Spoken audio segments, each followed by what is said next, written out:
Welcome everyone to Expanding Your Consciousness. And today is January 10th, 2023. Happy New Year to everyone. This is our first meetup group for 2023. And tonight our theme is setting goals. And we thought we'd talk about our goal setting as it relates to spirituality.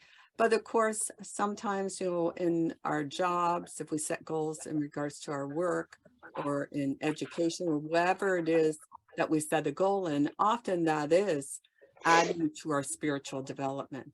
Anyway, I just wanted to start with myself first, and that is this year, I'm actually exploring the Catholic Church. And just to give you some of my background, I was baptized in an Anglican church when I was probably about 9 years old, maybe a little younger. So I wasn't from a family that went to church regularly, but I was always a seeker.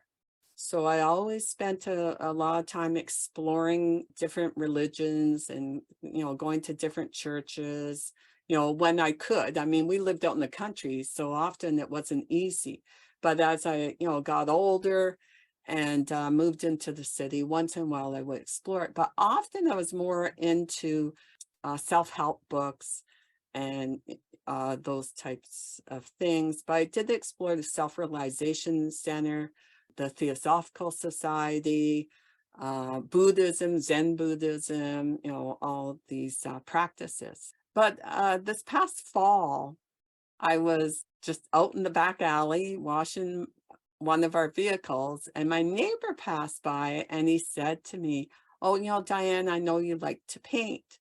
So, at my church, we're looking for volunteers to paint windows for their Advent art program." And I said, "Well, sure, I could probably do that." So what I did is I picked Joseph and Mary on their way to Bethlehem. And so, I handed this painting into them, and then I used that painting that I did on the window to on Christmas cards I sent out to people. But what was interesting when I delivered this window to the church, when I walked in with my neighbor, there was lots of activity. Families were there and the children were there, and it was very active and a very strong sense of community. And I thought, wow, like I really like this. And so I thought, this is something I've been seeking for a while. And that is just a sense of community because, I would do things like maybe go to the gym or, I'd maybe head down to the library or do things like that, and maybe attend some of their workshops or whatever. But I really felt I want to be in a spiritual environment and around, a lot of people.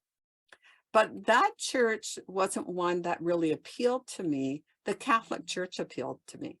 And I think one reason for that is it has a very long history. And I just love the feeling of the Catholic Church. The architecture of a lot of Catholic churches and so on, right? So I started in about mid-December attending a Catholic church near me. And I've been learning a lot about the Catholic religion. So my goal this year is to explore it even more. So there you go. Any comments, anything that people would like to say? Ken? There was a time in my life when I went through the process of converting to Catholicism. So if you want to talk about that, it was a very great experience for me. So that's really a wonderful experience, a wonderful church. Their philosophy is fabulous. There's such variety of thought there and everything else. But it doesn't appear that way to the public. No, it Public has doesn't. quite a different view, unfortunately. And it's different from the Protestant religions. Oh, for sure it is. Yes, And in because fact, I've been trying to find a qualified Protestant yeah, to teach me and the unfortunate bit there is that they're pretty negative about Catholicism.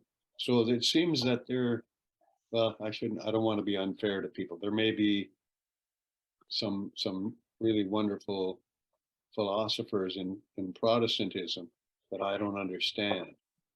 yeah. However, so I have a I have two separate. I went in my career so far. I've gone through three what do they call those? The book Catechism. catechisms. Three different ones. I think one was Dutch. I forget the second one, and the third one was Ukrainian. Oh, Um, yeah, I think French might have been the other one. But anyway, it was so you after you've taken a few runs through it, you see, wow, this is a beautiful, complex religion, and maybe the Sunday service has been dumbed down a little bit for the average Joe, but if you really dig in, there's real beauty in there. The, yes. And what's interesting, I didn't know this until recently, that in the Protestant churches, they meet on Sundays. But in the Catholic churches, they have a mass every day of the week. yeah, So you go 7 days a week if you wish to go 7 days a week, which I do in the morning. I start my day by attending church. And also, so that, adds to the spiritual side of things, but also I'm in the church choir. So again, it's broadening that, it's giving me that sense of community, right? It's a broader look at the church as well. So I'm learning a lot from that. I had a teacher. I'm just curious, can I ask, Kenny, why didn't you continue in it? Well, it was so I had a marriage breakup, and then a couple of years into that, or after the actual event, we tried to make up. And during those couple of years, I had a teacher who, let's just say, there was an incident in my life that made me decide to become a Catholic. And I'm not telling anybody what that is. Yeah, that's fine. That's fine. So then my ex it was a cradle Catholic. So, and she decided to turn to her religion. So we were both really into Catholicism, and that really helped us. We made a good effort to try and get back together. And we Yes. were back together for a couple of years. Then I left again. And the reason I left her was the same reason I left the church. There was you hear the stories about corrupt priests. Hmm. This one was not corrupt. He was just incompetent Yeah. and made decisions that affected us. And just, my wife's name is Pat, and it broke her heart what he did. Yeah. And so I just thought, I'm finished with this. So I was all fed up. But I'm planning a trip this summer there are two. So one of the priests I was associated with during the conversion was actually a married priest. He had three daughters, and just a beautiful man. And he was the one who taught me the two catechisms. And there's another guy named Father Theodosa, who was a monk. He was the father superior of a monastery. And so I plan to visit those two people this summer, just for old time's sake. And so we'll see what happens. Maybe your influence will rub off on me. Anyway, well, one thing I do though, Ken, because I think it is hard to find, some priests that have the depth that the priests in the past might have had. Yeah. Right? As I supplement my readings and attendance to this church by listening to talks by Archbishop Fulton Sheen. Mhm. Right. And this is a series of talks I did in 1965. But he was very well read. He studied philosophy for 25 years, that sort of thing. So he really lives and breathes, the Catholic religions. So I really find it helpful to listen to. If you get thirsty for some reading, read the works of the saints. Just pick Yes. anyone. They're fabulous. Everyone I've ever read is each is better than the last. It's Okay. All right. Dave, did you want to say something? Oh, wait. Okay. I appreciate your motivation is to be involved in a real community where you're meeting people, on a regular basis, and you're actually very local, and so that there's a depth to it that I think is missing in a lot of people's lives, that they're not really having that connection with their neighbors, and that is, I think, is very commendable. And you can go as deep as you wish with probably any religion, but Catholic religion, certainly there's a lot of depth there if you're willing to explore that, go into that. But as far as my goals, I'm going to wait a little bit, because I think my goals just right after yours doesn't flow well. Okay, I hear you on that one. So I didn't invite anybody else to. Okay. Alexandria, did you want to add? Yes, Diane. So before I touch on my personal goals, what I want to touch on when you brought up Catholicism is to sort of, not to counter that, but to kind of like add to my experience of Catholicism. I grew up going to a Catholic church, and that was a very jarring experience for me. I haven't been so inclined to explore so much about Catholicism, aside from like very old writings, like Kenny was saying, like catechisms, writings of the saints, Saint Francis of Assisi, those those poetry, those prose, right? Those are absolutely beautiful. Like those are so transcendental, and they, that's in another dimension. But I mean, as a trans person and as a queer person, right?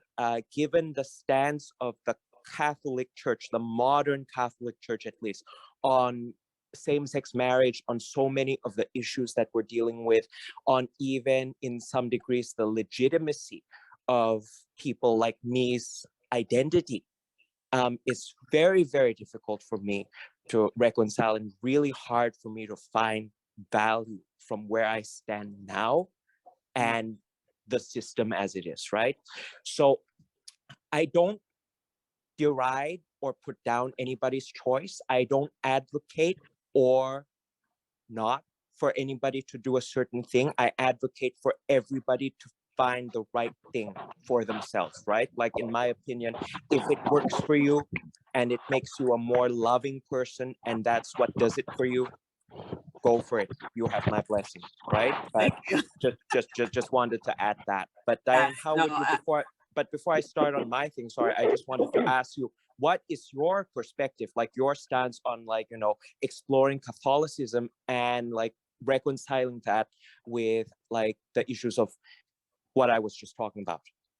well, I think what it is there are certain things I don't agree with, right, within the church, because I think with things going on today, it's difficult to really, like you said, the writings of the past, I think, do transcend certain dimensions that perhaps it's hard for them to link into that today.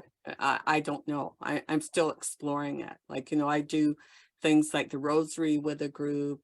I do the mass with them, but I haven't really looked in depth to the politics of it yet. So I really can't answer it. I know that there has been divisions in the church. This I do know. Like the Pope Pius X church in comparison to the Vatican II church. Mm-hmm. I don't know if there's other versions out there, like what Kenny was talking about tonight. I didn't know that there are different teachings from different countries. What can I say? I'm still learning. Right For now, sure, I'm for just learning actually things like the actual mass and the prayers and that sort of thing, right? Right, for sure. Okay, no, that But this makes is sense. what I That makes do. sense. I explore these things just like Kenny does, right? I'm Mhm. sure you've done that too, like you said, right? Yeah. Absolutely, yeah. No, but like I've done a lot of, I feel like more settled nowadays, especially while coming into my stuff for the new year. I've done a lot of explorations myself. I grew up in a very Christian background, but my grandparents, they were very deeply Christian. I would say it's closer to Christian mysticism almost, rather than something very strictly denominational. But yeah, things did not quite align with me. I didn't really find myself in that. That just simply didn't work for me.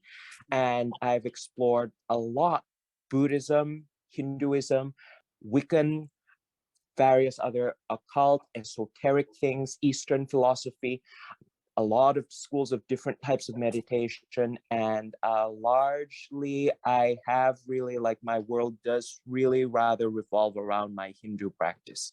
So I found that I feel really at home. That's what really does it for me, and I've really just gone for that. Yeah. So, but But yeah, with coming into Hindu, this. with Go Hindu ahead. practice, I'm just curious because a friend of mine is a follower of Sathya Sai Baba. Okay. But she always told me, I say this at Hinduism, and she said, well, not necessarily, right? Like she is from India and she'd follow him all this, but I've always wondered, like, because there is that link between Hinduism and Buddhism, right? So, Because Hinduism is such a vast, it's really, really old, okay? And it's actually so vast. It's really, really vast. Like Buddhism can be considered, a lot of Buddhists, like a lot of very Puritan Buddhists would be rather offended if, you bring up the notion that it's an offshoot, that Buddhism is an offshoot of Hinduism. But really, in a lot of senses, it's not just Buddhism, it's also Jainism, it's a lot of other schools of subsects of thought, right?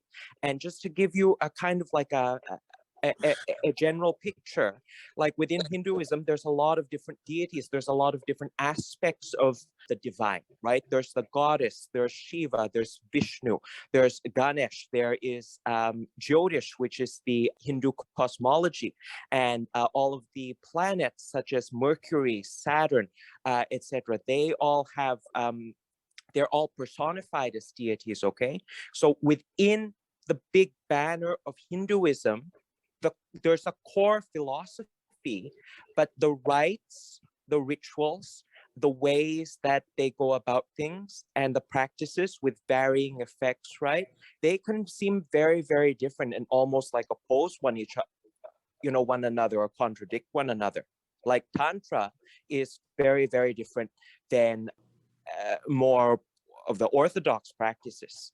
In some sects, like the sects which worships the goddess, the ritual offering, which cannot be excluded, is wine and meat. And sex is used, like sexual techniques are it's very open in that side. Whereas the orthodox view is very puritanical, like no, very clean and sort of straight edge.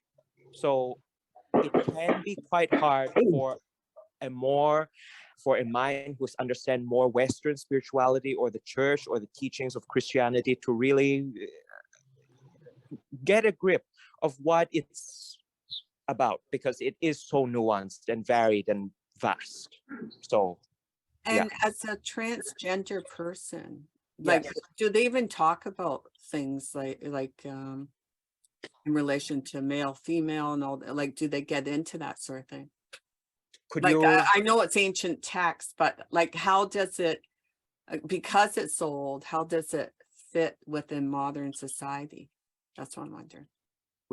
How would I put it? Well, the Hinduism is that's the Western term for what it is. Okay, what it's actually called in Sanskrit is Sanatan Dharma. So Sanatan means the eternal, Dharma is the method, the teaching, the way, okay?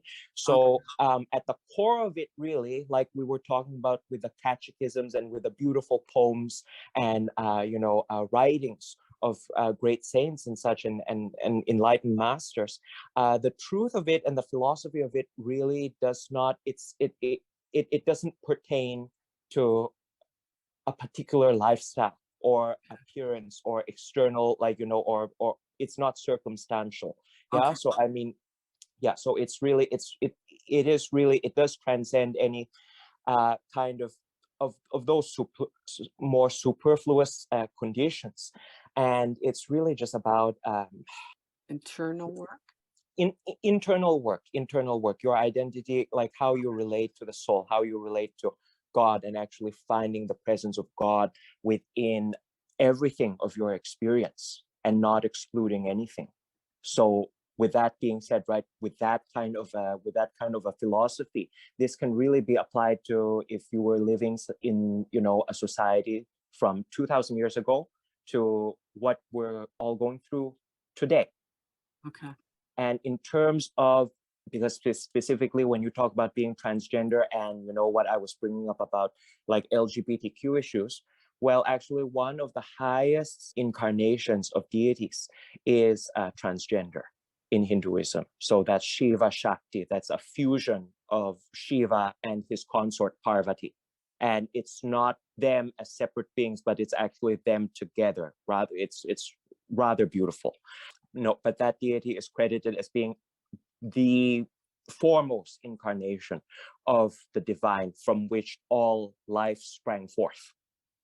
Okay. So it's right there, and throughout history, throughout the canonical text, there's transgender identity, and our community and our people have always been regarded with a very great deal of respect back in ancient India prior to the British Raj. I'm talking about, transgender people, transgender women in particular, had a very, very revered role in society and were usually treated with a lot of actually respect, reverence, and yeah. So Alexandria, is this a practice that's done every day, or it's a way of living, a way of being? Like how? I would say well, it's a matter of how you relate to it, right? Like there's a lot of people who are born into the faith, but like it doesn't, they don't necessarily go that deeply into it. But it's a matter of how you relate to it, how you apply it to your life, right? For like some people, like Catholicism, for example, right? For some people, the sum and substance of their faith is, to show up to church, to do mass, to do these external things, right? To go out to pray a couple times a day, and then that's where they leave their religion. It doesn't follow them into the rest of their life. Mhm. Then there are the people, likewise, right, who hold their faith very deeply, but they never go to church. They never do anything. right. They're not part of a community, right? Yeah. But they can say every second of their life, every moment, every breath that they take, they're practicing what right, the core of their faith internally. Yeah. So it's a matter of how you choose to relate to it. But Yeah. really, the teachings are really to focus, as I said, for me, my interpretation and what I practice in the Tantric school of Hinduism is including everything into your experience, recognizing that as part of yourself, and also recognizing that all of that is divine. So divinity in the totality of your experience. So it's really rather wonderful, because you wake up in the morning, or I wake up and I start to train my mind. I do my mantras, I say a little prayer, and I work at home. I have the good fortune of working at home. So I walk up to my desk and I look at my computer and I open it and I think of this as divine work. I start to talk to my coworkers. I think, okay, I'm not connecting just to some Joe Schmo or whatever, I'm talking Yeah. to an extension of myself that is also divine. When clients of the company that I work for call in, okay, I'm not picking up some, call that's to be dreaded or to be maligned or to give me anxiety or like, oh, why do I have to talk to these idiots? It's like, no, it's actually a divinity that I'm talking to. Is another extension of source energy that I get to connect with. How wonderful. Yeah, so just a little, that's a little sort of snapshot. I could say much more, but that's as concise as I can be about how I relate to the practice. Yeah. And I do think that, you're right. I mean, there are virtuous people out there and, good people out there, and they don't, say, oh, I practice Hinduism or Christianity or whatever. They just, that's who they are. That's what they are. But anyway, thank you. Exactly. Yeah. But in terms of, I'll just talk briefly and I'll let somebody continue. But in terms of my goals, specific goals for this year, Yes. I would say first of all, I just want to share with everybody and anybody who may be tuning in later on YouTube, that this is a year like none ever we have seen before. And I say that very, very literally, because something really special is going on in the astrology this year, which is Pluto is moving into Aquarius, where it has not been for 248 years. Because you see, Pluto is an extremely slow moving planet. It really takes its time to make its transits celestially. And Pluto in Aquarius is actually quite interesting, because Aquarius is this it's the zodiacal seat of advancement, of expansion, okay, imagination, technology, and the future.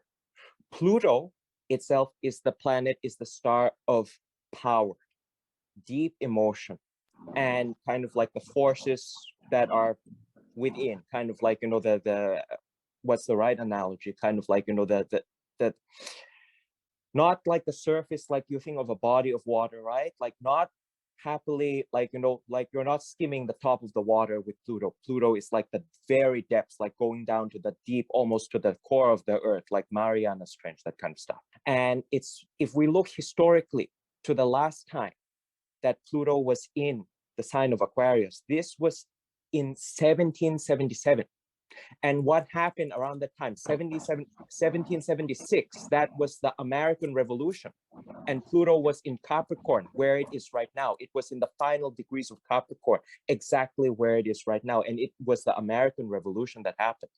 Then after that, it was the French Revolution, where everybody stormed the Bastille and divested the golden goose dictatorial monarchy of all its power. So if there's one key word, because if there's one key phrase that I could just make succinct to like kind of describe the kind of era that we are collectively headed into as a planet, it is from that American Constitution itself. We the people. This is exactly what we are headed into. But we have to remember that along with the light side, so I'll talk about the more positive first. So I think we're going to see huge advances in people's rights, in how we're able to be autonomous. We're going to see a lot more ability to self-govern, okay? The systems under which we live are going to be completely transformed. And I say this with a lot of conviction and confidence. By, I would say, even this summer, things will start to look pretty unrecognizable. Things are going to get even more fast-paced, and each and every one of us will be able to really create and live and harness the driving force of our own individual destinies as we have never been able to before. Huge, miraculous advances in technology are definitely on their way. They're even here now. Like there's been, I think there's a type of chip that has been developed actually that can be implanted in people with type 2 diabetes that has a timed release insulin. So no more finger pricking. There's no chance that you will like miss a dose ever. That kind of a chip also has been already, and it's being used right now for people like me who are transgender, who undergo hormone therapy, where it's a slow release of your, of your necessary treatment. So you don't need to take pills or go to the doctor for shots or whatever. And I think that even more things will be coming. I think that within the next decade, we will have technologies where we can heal people with broken bones and so-called life-threatening conditions with sound, with instruments of sound, with instruments of light. So this is really amazing, absolutely amazing. It will be very life-changing, as I said, and it will be really a turn towards the positive in that sense. And again, more autonomy, more power back to the individual, more power back to us who, you know, have lived for a long time under the oppression of these corporate systems of, you know, corrupt politics across the globe, whether in the first world, third world, just right across the board. So that's really fabulous, and I'm very excited for that. And that is definitely the highlight. Those things I think will be really highlighted, and there's much more. I want to be at least much more focused on that positive light side. On the darker side, though, because Aquarius is again so tuned in and oriented to the future and to the development of these technologies, our world, and because Pluto, right, it's the star of absolute force and power. So it will be giving power to the virtual. So our life will be increasingly digitized. And we get into more of the shadow side is that we get into the territory of the melding of human and machine. I mean, how much do we really want that? There will be robots and AI that will come in and take over the more of the mundane jobs that we don't want to do. Like I think a lot of retail jobs at the, you know, that are extant at the moment, such as cashiers, stock persons, cleaners, etc. A lot of those jobs could very well be eliminated for humans, because the automated technology will grow to such a degree that it will just be taken care of by robots. And then in that sense, right, it may cause a lot of it will cause a lot of friction in our economic sphere, because it's like, what do those people do? What do people who don't have degrees for something very high paying or something rather sophisticated do when we come to that, right? A lot more. And just as I said, so our world will be increasingly digitized, increasing amount of surveillance. Everything will be able to be tracked. There will be more of they've been working at this a long time, right? Yes, exactly. Yes. And we have to be wary about what has been going on already in the rest of the world, right? In regards to that, like social credit systems in China, that kind of stuff, right? So that's also something that is equal, that I think is an equal possibility. It's some of those aspects we definitely will be facing, and we'll have to reconcile with them. But again, as a collective, right, just to wrap this up, and I'll let the next person go, but really an important point that I want to make is, in order to influence the greater collective outcome, really it's important that each and every one of us step into our center of power.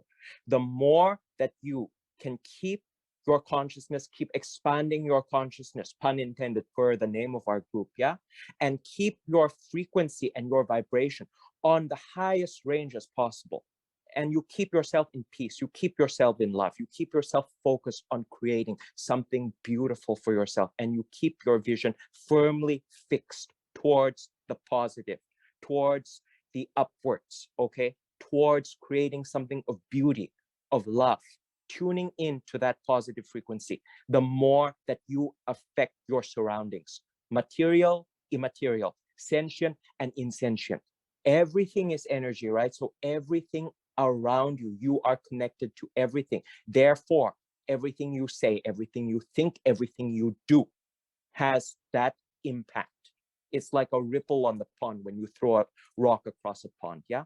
So the more that we can have people on board with this, and the more that we can have people protecting their energy and raising their own consciousness, the better of an outcome and the better of a world, the more beautiful and sustainable and wonderful of a new earth we will have to look forward to.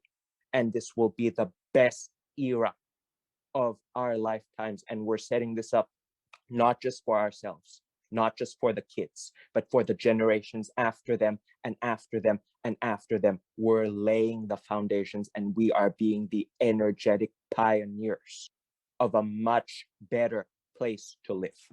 And that is so exciting. Well, thank you for that. So, okay. Diane, if you want to speak now, that'd be great. Anything you'd like to add or any goals that you'd like to talk about? Well, I don't make goals, or I just feel that whatever you want to improve in your life, regardless of its spirituality or your health or your education or your skill, I think it's, for me, I'm focusing on my health and I want to say, like you were talking about Christianity and your spirituality and that. And so like for me, I went to Christian school. That's how so I know a little about Christianity. I don't know all the things that happens in church because I'm not a Christian, I'm a Hindu, and I was brought up in my own Indian way. But I went to a Christian school, but we accept, like myself, like in Hinduism, we believe, like Alexander said, that our religion is Sanatan Dharam, meaning, it's for everybody, anybody. It's not like nobody owns Hinduism. If Mhm. it's like you can, if you want to be part of it, be part of it. Okay. Same thing with all the hymns and songs that is related in our culture. Nobody owns that. It is the song of God. It is the song of the universe. It belongs to everybody. It doesn't matter you're Christian or Hindu or Muslim or whatever. Also, I did work for Salvation Hospice, and we had a little chapel, and I used to just go and sit down, and the chaplain would say, "Rick, hey, come here, sit down," and I would just go and sit down. They have like a book already, like to sing, and I would sing along, and I never held any thing against any religion, and I think every religion has its own thing. I feel that wherever you feel fit and you feel comfortable, and if it enriches your life, as long as you hold the core value. And this is one thing, and you were saying, like, somebody, like you said, Satya Sai Baba, right?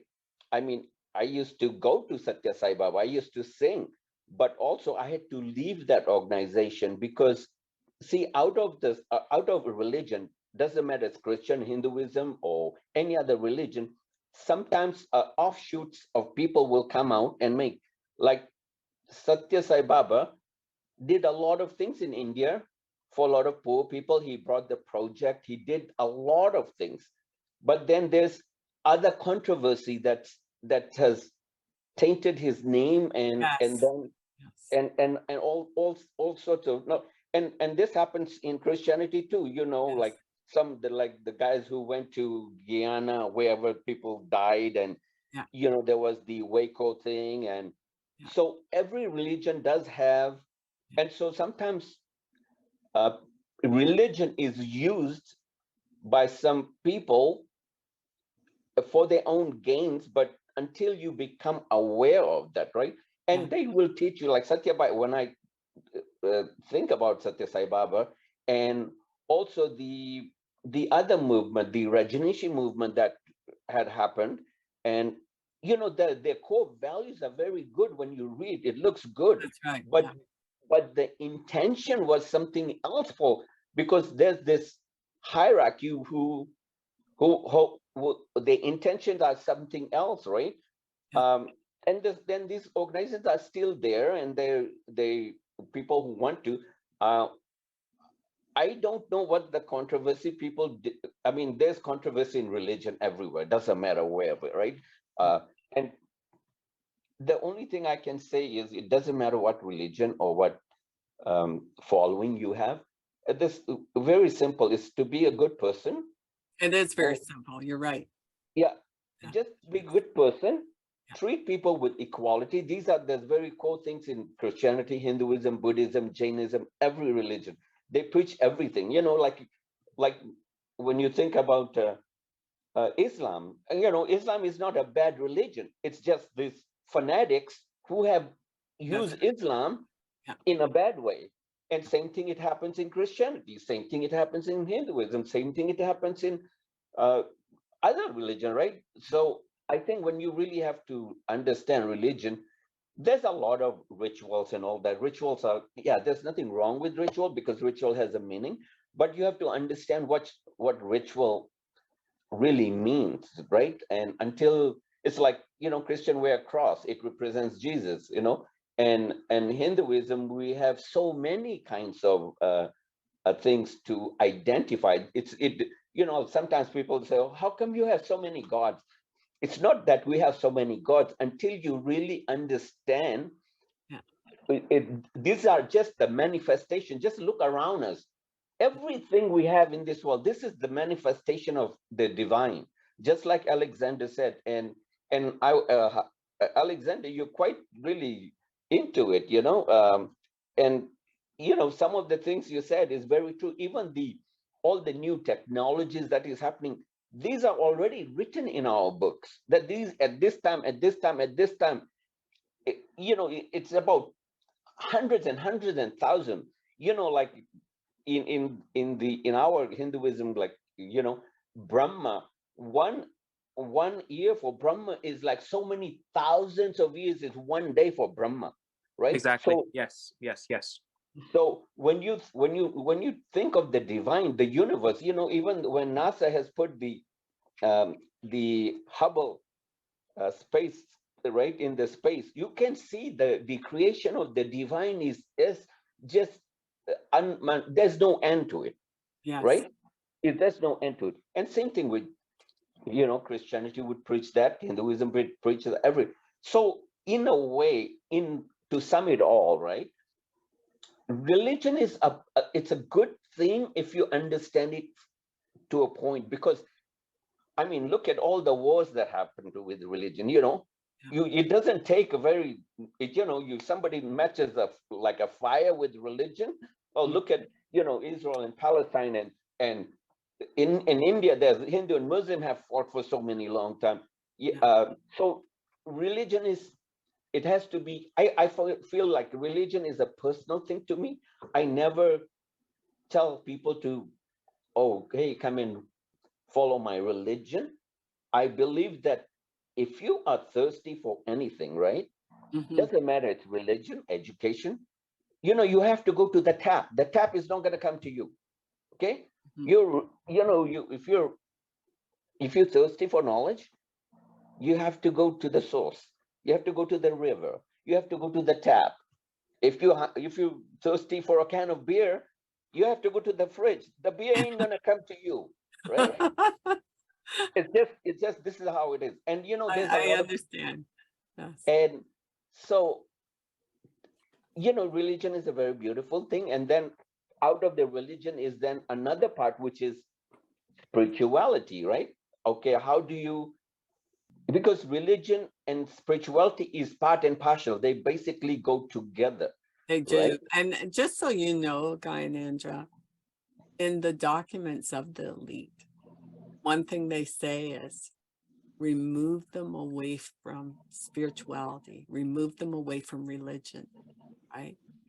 Because if you have people not thinking of a higher source in some way, or consciousness or whatever, and they're only thinking in the material world, it's very easy for them to be manipulated, right? Because And then they only believe in man, right? yes, Right? So they're not looking beyond that.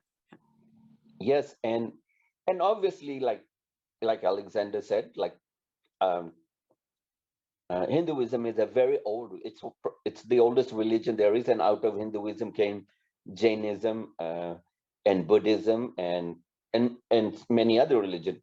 And also, you know, I don't think the church will ever tell you, but I have heard from my sort of like listening to certain people. They said, well, you understand that Jesus traveled all the way to the Himalayas to meditate, but the Christian church will not try to confirm that and say that. And there's like a church in Kashmir. It's probably one of the oldest church there in Kashmir, right? Everything is still there till today, even in that war zone happening, right? Yeah. So if when I went to India, I went to Goa and I saw another really, really, really old church. It's like, I don't know, if so you can imagine when Jesus was alive, he traveled to many places, just like Buddha. He traveled, and he traveled with his message, with the good message. And then, and some of the message that this divine beings told humans, some of them are like construed by the modern people, and that is the sad thing about it, right? Because it does, like if like say Trump. I don't care if people like Trump or don't like Trump, right? The point is, remember the time when he took the Bible and then he went in there and he's standing, and then there's riot happening with his police trying to kill, and the church has to come right there, and they say, you know what, you cannot be doing this. If you're gonna, this is what I'm saying. I don't care what religion you are. If you're doing it wrong, then the head of the state and everything has to come and say, you know what, that is wrong. Don't make our religion look bad like that. Don't use it. We are not like that. In Hinduism, in Buddhism, in Jainism, in Islam, just, we hear a lot of bad things about Islam, but really, when you really divulge into Islam, they have a very beautiful following, if you understand that. But also there are certain rituals, yeah, just like you said, I don't agree everything in Hinduism either.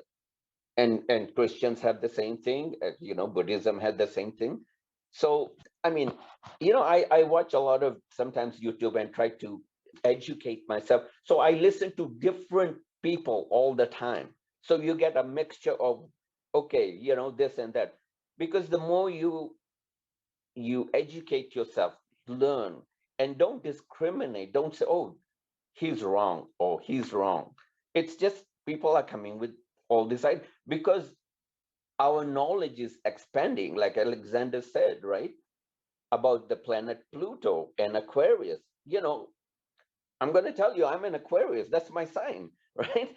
And in the Western scientists, Pluto is a planet that was there, but they took the Pluto out because they said, I don't know, for some, you probably heard that, right? That it's not counted as a planet. Really, we have that say when the divine has already put that there, right? It's a planet there. Sure. I mean, we only know so many planets, but there's hundreds and hundreds of planets when they saw Yeah. through the Hubble, right? And they have an influence. They have an Oh yeah, influence it's on us. infinite. It's infinite, right? It's everything is infinite. The divine is such. So, and like Alexander said, we are basically energy. This body is only a vessel, right? This body is just a vessel. The Yeah. day you cannot talk, the day your soul, your spirit, nobody knows where the spirit goes, right? When you die, nobody sees, oh, there goes Rick. Oh, there goes Ganandra, right?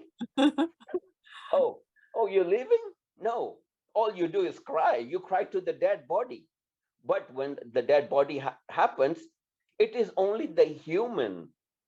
We have such a like if an animal died, nobody gives a funeral to the animal and nobody goes and cries to them. Only because of, and one of the reasons that I've been told is because of all the life form that is, the most divine life is human being, but we haven't been taught to understand that from the beginning. Yes.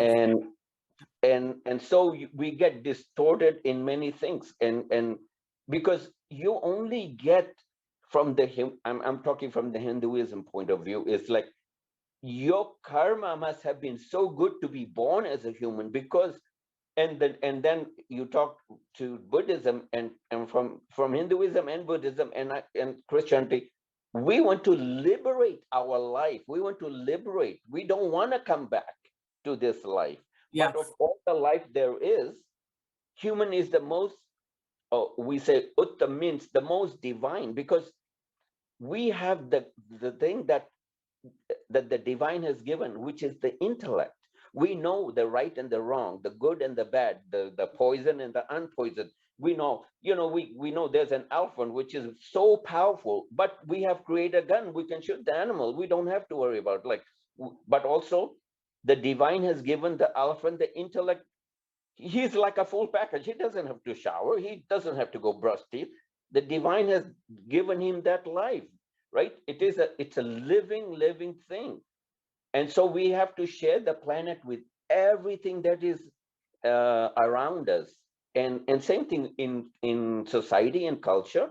Uh, as brothers and sisters of every nation and every ethnicity, we have to love each other. And love is the basic and the most uh, basic foundation of everything there is, because we have to have love for each other. And love is meant for love for your parents, love for your brothers and sisters, love for your country, love for your education, your gurus, the teachers that have taught you in school, love for your soccer team, or love for your Canucks team, or so love is a very, very broad love for your husband and wife, and so this is what we all have to, I think that is my thing, is to expansion of love. That's what it would like. To 2023, expansion of love for me would be the goal, I would That's your say. goal. you know and Well, it's not that I don't that love relates to people, what but that Alexandria is, said to me. and when I say expansion of love means, hey, I love the tree, I can go hug a tree. I love the ocean. You go to the ocean and say, thank you, ocean, thank you, wind, Yeah. thank you, sun. you know we Whenever it rains and we get all like upset, but really, if rain doesn't come, then other form of life, the plants and animals that depend on it, right? Is when it's really raining, some of those animals out there are like probably dancing, they go, ooh, here we have the rain, the fish is swimming in the sea. And so in the end, I would say the divine has already created everything, every day and night. you know Day and night is, it's all the planetary movement. All this thing is already there in our culture and in our text and in our book. And Alexander would probably know a lot, because I can see he has a good understanding. And I'm sure there's all this thing is in Christianity, in Buddhism, and Jainism. It's just some of the rituals that people can follow. Or, for me, I don't follow like strict Hindu practice, because because in our culture we don't, there is no such thing. For me, our religion is such that, hey, if you think of God for even 12 seconds, that's all he wants, because God has billions of people to look after, right? He goes, I only have 12 seconds for you. I got 8 billion people on earth. Okay, you thought of me for 12 seconds, that's good enough. Go do your work, because I put you on this planet to do something, right? And once your time is over, wherever his mission is to take you to another planet, or wherever it is, we don't know, I don't know. So that's where you go. And while we are living on this planet, just do good, and be, happy. That's my take. Okay, thank you for that. You're welcome. Kenny. Okay, so my question, I heard you say that you wanted to spread love everywhere. Now, was that just a spontaneous outburst of beauty, or do you really have a plan? I want to know your plan. Expansion of love, meaning to not to hate anything, just look everything as it is without judgment, right? So that's your personal behavior then. You're going to control the way you behave. Yeah, that's right. Okay. That is so that you become a better person. You're making yourself a better person every day.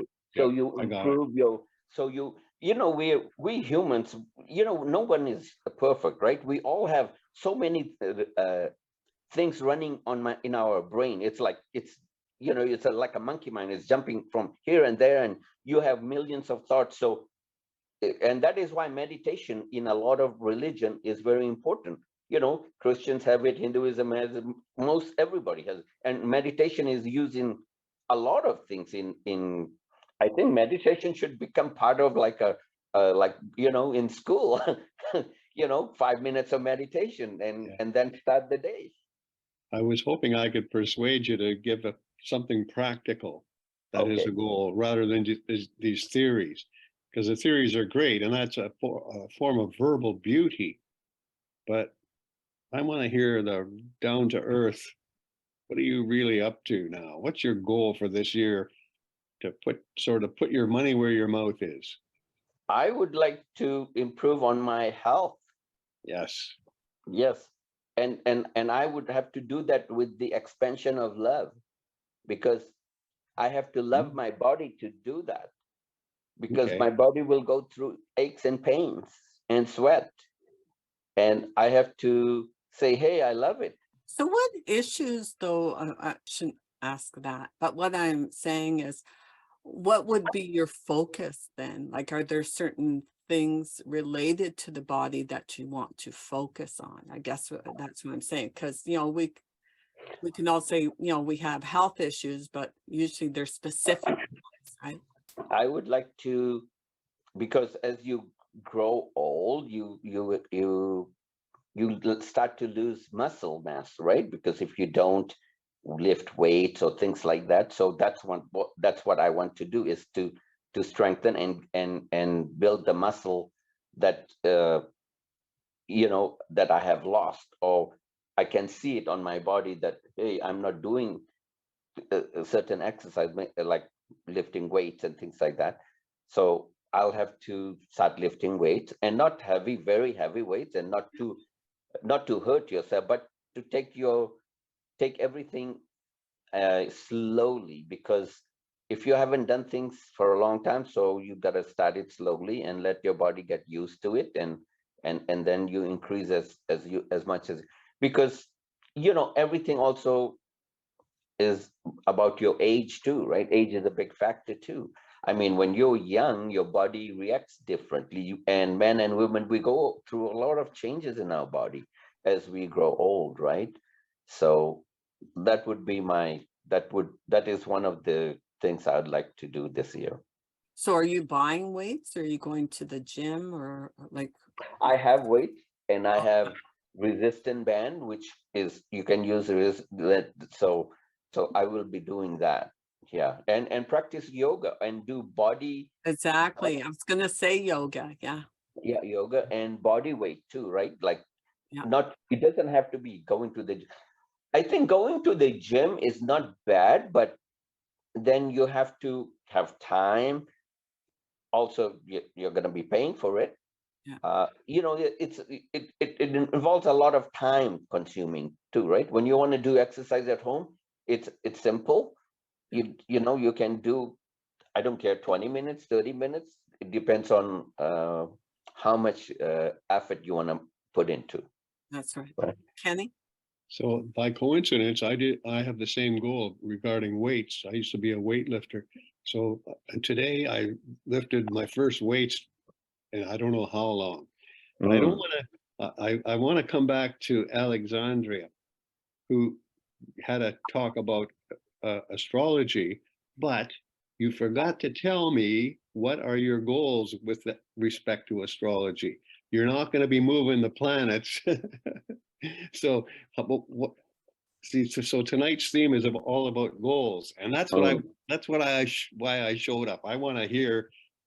I don't want to hear any theory. Well, the theory is kind of interesting, actually, but I really want to know what's your personal goal with respect to what you were talking about. With respect to, okay, I can answer that, Kenny. That's interesting that you brought it up. Thank you, my friend. That is actually going to be quite nuanced, but really, since we're getting down to the specifics and the practical of it, I have to give my answer on a couple of levels in terms of working with the energy itself and what we are approaching as of March with this major transit. Probably in terms of self-work and development, well, in most practical terms, as of January 1st, I embarked on the Course of Miracles, which some of you guys may have heard of, right? It's been around for a long time. It was one of the major works of the modern New Age self-help sort of movement, whatever you want to call it. And of course, the Course in Miracles is it's a year long. It's an intensive. It's besides the workbook lessons that you have to go through each and every day. There's study as well, and there's a lot of there's quite a lot of material to plow through. But really, the focus for it to be effective is the practice.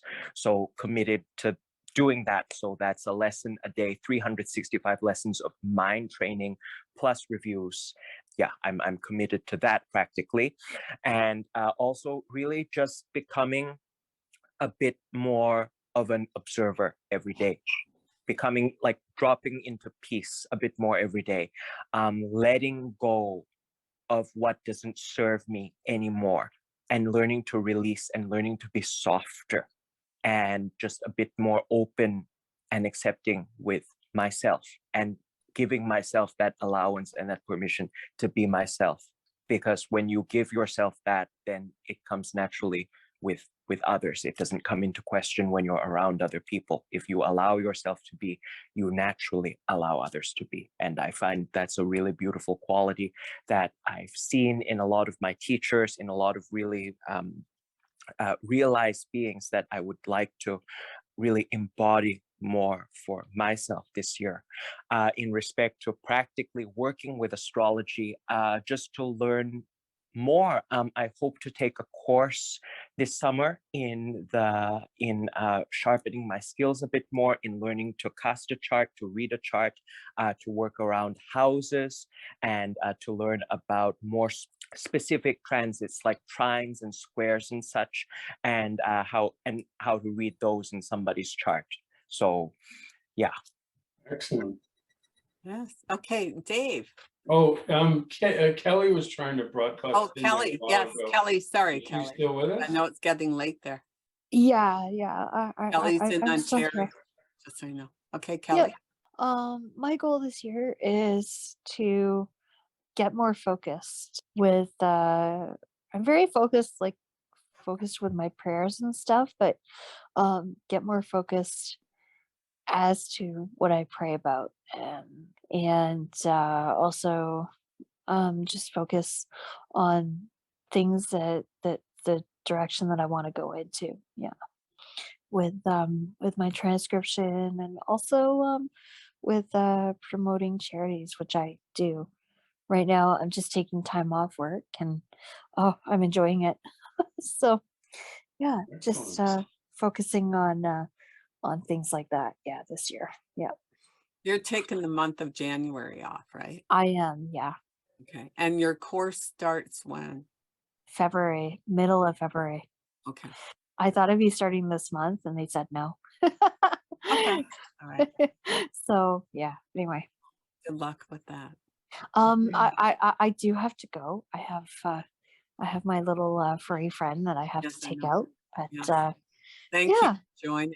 We really no appreciate Bye, Kelly. problem. Okay. Bye, guys. Bye-bye. Thank Bye. you. Love you. Bye, guys. Love you too. Love her. Love you too. Bye-bye. Bye. Bye. So unless anybody else needs to jump in, I'll You and I think Daisy.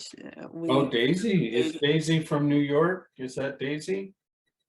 Yeah, I'm out here in BC. Or do you want to go? Because it might be Okay. get too late for you. Okay, thank you. Daisy's in Yeah, I resonated. I heard, I came in a little bit late today, like I said I would.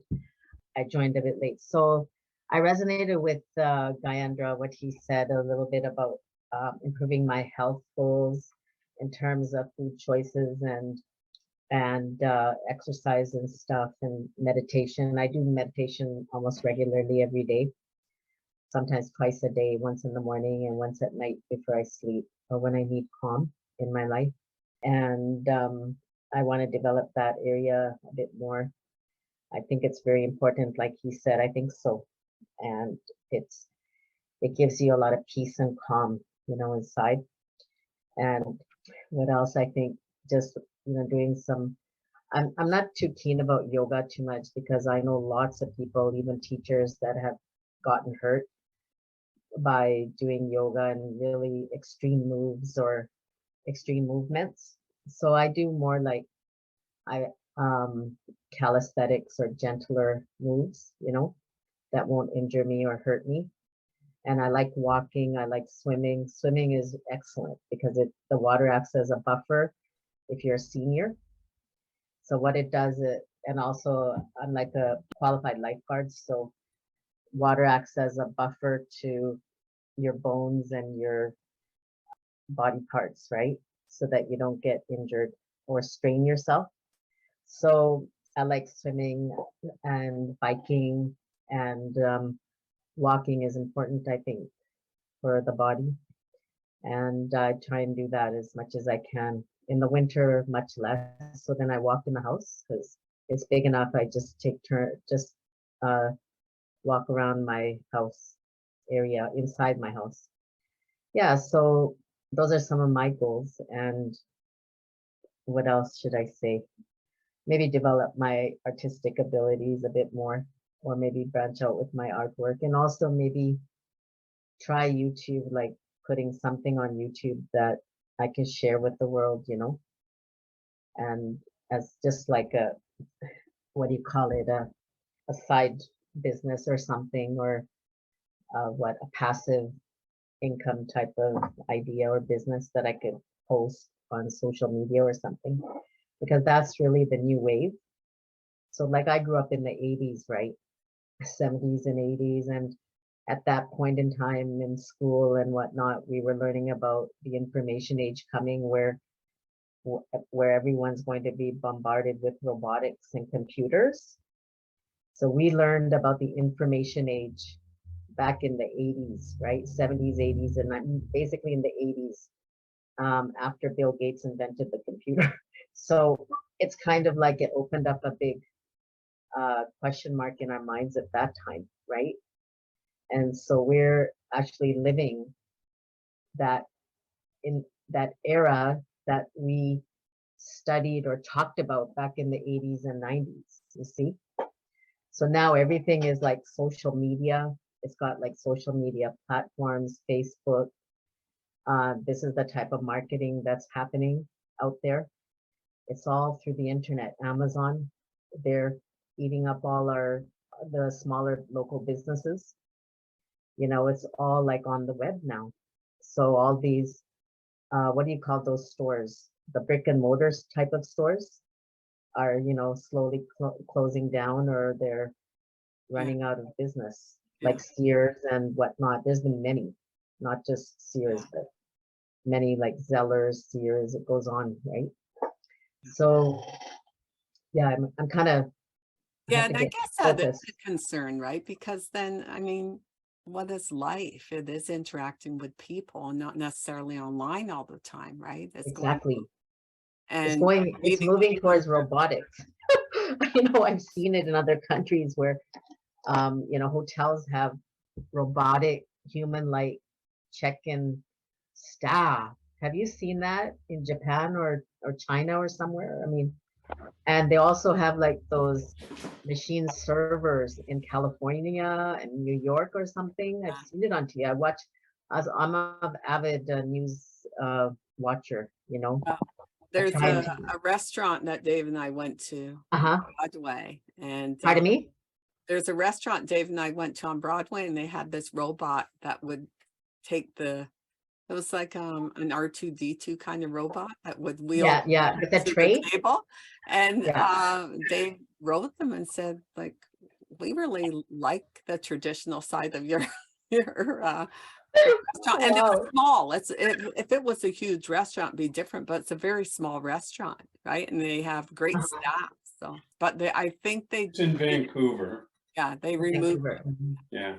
Well, that would, yeah, so I couldn't, I just mentioned, I said, I really like having human contact, and that's kind of a big part of why we like your restaurant, is you're so nice. Your staff are great. The owners would always come out and talk to us. That was beautiful.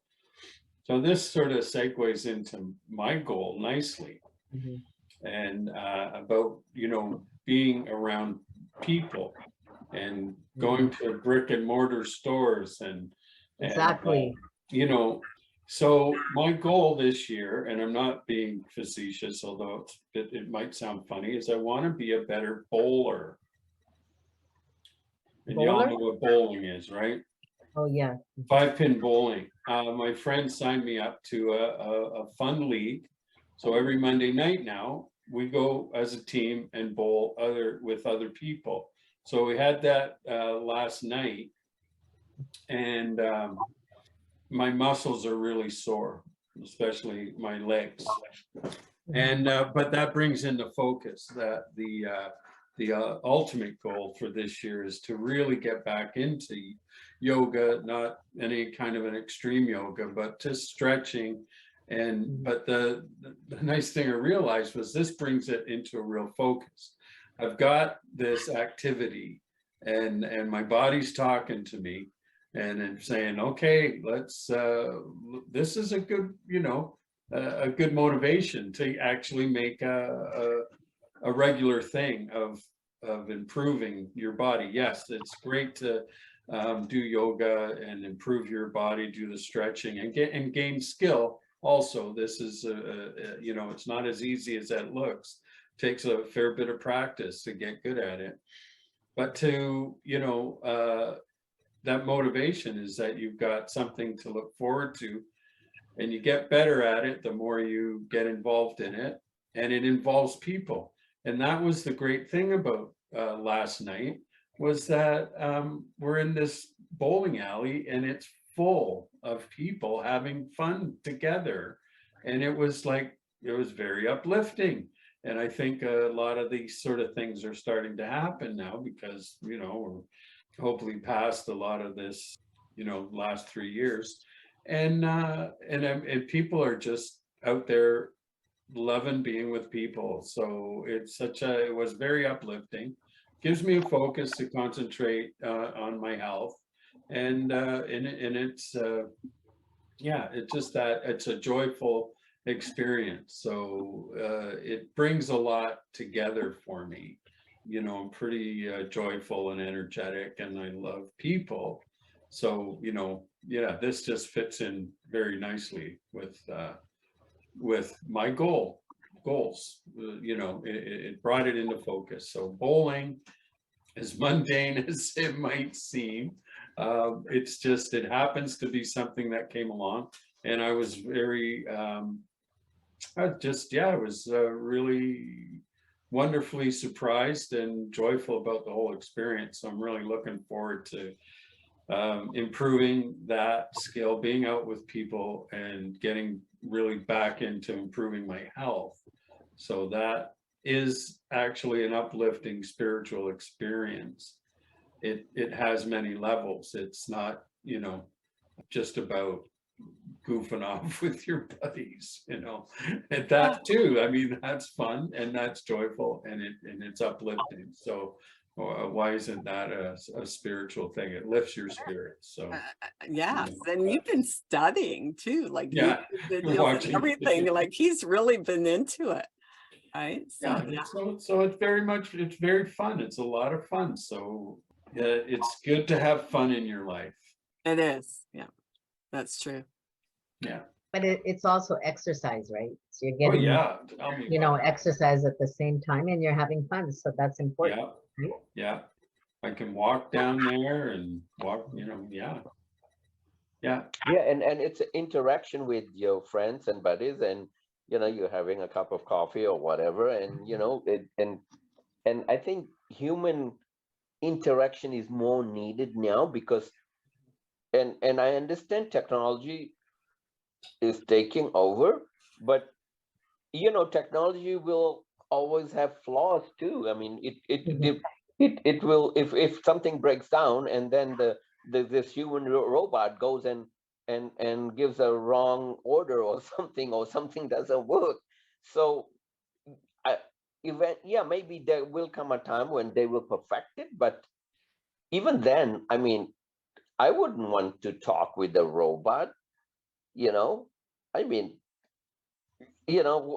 say I think 30, 40 years from now, and you want to make friends, so there will be a platform to have friends with a robot.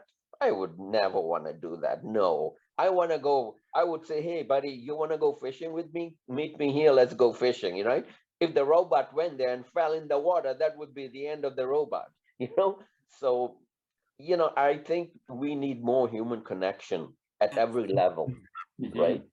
And that's what we should be aiming for. And obviously the technology, people will keep doing that and pushing it to us, but in the end it is us who make the choice. If it's like the um, when there's a demand for it, then it's okay. But if there's no demand for it, and we have to let go of those kind of things, because I think technology is good in certain places, but when it comes to like human interaction, I don't think, because they will be taking jobs too, and and that's not really good, because that Mhm. will put out a lot of people out of job, and that will create a lot of anxiety and depression on people. Well, And machines are kind of taking over people's jobs too, all yeah, around the world, and with lots of inventions like the washing machine and this and that and the car and this. And yesterday, I was watching on the news that now, because during COVID, right, everyone was working from home, mm-hmm, like on, via Zoom and on the computer, right, and mm-hmm, on by the phone, on telephone. So yesterday, I was really surprised, okay, to hear that the majority of people in the federal department, like the federal government mm-hmm. and the provincial government, to, they want to keep working at home. Only 11% of the employees wanted to actually physically go back to the office, Mm. and the rest, like almost 90%, wanted to, because they don't want the commute, and they don't, they want to work in their sweatpants or t-shirts and stay at home and do their work from home because it's convenient, because technology has enabled like convenience, right? Yes, So that they can work at home the way it was during COVID. So now I was really surprised at the numbers that they don't want to go back to, meeting their coworkers, and like technology is taking over slowly, and because it's just more convenient. Like, okay, just like this Zoom event, right? It's a yes, terrific platform that, like, it probably existed before COVID, but it was never this pronounced or dominant, right? So yes, everyone's been going on Zoom meetings, right? mm-hmm, Because of COVID. So now what's happened is people are getting used to it and it's working, okay? mm-hmm. Because it's so convenient. Like, I cannot go out to a meeting at 7 at night. No, Like, it's very hard for me, okay? In the winter, in the cold, to sit with a group of people, maybe for dinner, maybe when the weather's warmer or something, but it's just people are finding it so much more convenient, easy. There's lots of words for it. So that's the thing. There's pros and cons, right, to it. yeah, I There's like I always said, always the shadow side and the lighter side to everything. There's always Right. positive and negative. There's There's two sides always to a that coin. Yeah. polarity at play with everything, though. Especially though, but between the two of you going back and forth, you've highlighted exactly what I was talking about earlier. There Mhm, are things to technology that are absolutely miraculous, that mhm, will be very welcome, that will really change our lives for the absolute better.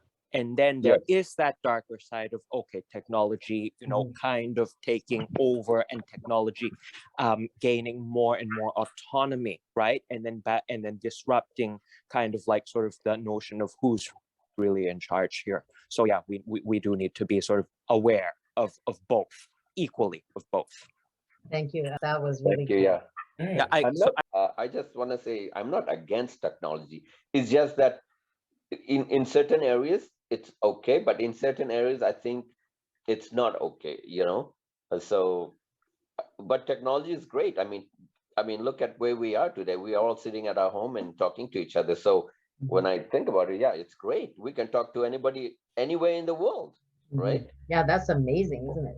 Yeah. I Amazing. mean, before we only had the, you know, the dial-in phone. You have to phone and listen to the voice, and if the phone was good connection, you can hear them. But if not, you know, now today we used to have that with the cell phone before, or was only just we could talk, but then with video, so we can see each other, right? And like the iPhone does so much, you know. Yeah. It's unbelievable. It's amazing. It's an amazing piece of technology. And And I- you know, your phone is Your not only a Kenny's goal. phone. Yeah. It's like it's many things. It's a camera. It's like a lot of things. Okay, I just want to give Kenny some final words, and then I think we'll finish up. Kenny? Yeah, what's your goal, Ken? My goal, see that big dot right there? Yeah. That's me. That's Japan. So it's the Japanese flag, and it's a picture of the sun, of course. Yes. And so I teach meditation. And Oh. the kind of meditation that I do, it's contemplative meditation. And so my goal for this year is to shift. So it's going to be constant contemplative meditation with this thing in mind. So what we do in this particular type of contemplation is we imagine the sun at our heart, middle of our chest, and it's shining. So we're now the sun, and we have to shine. So the sun doesn't use any words when it shines, or feelings or gestures. It just shines. So that's what we have to do in the meditation school. And my goal is to develop a way of teaching that without words. That's how I learned it. And now I'm going to try to teach it in the same way that I learned it. So that's my goal for the year. Thank you, Kenny. I want to thank everyone for sharing their goals this year. I mean, this is great. And I think it's really nice to share it in a group, because then you kind of feel, okay, there's some sort of commitment there because we've shared it, right, as a group. So again, I want to wish everyone a happy new year, and we'll continue next Tuesday. So thank you again. Okay. Good night. Good night. Good night. Good Good night. night, Bye-bye. Alexandria. Kenny, Good night, Alex. Diane, Good night. good night.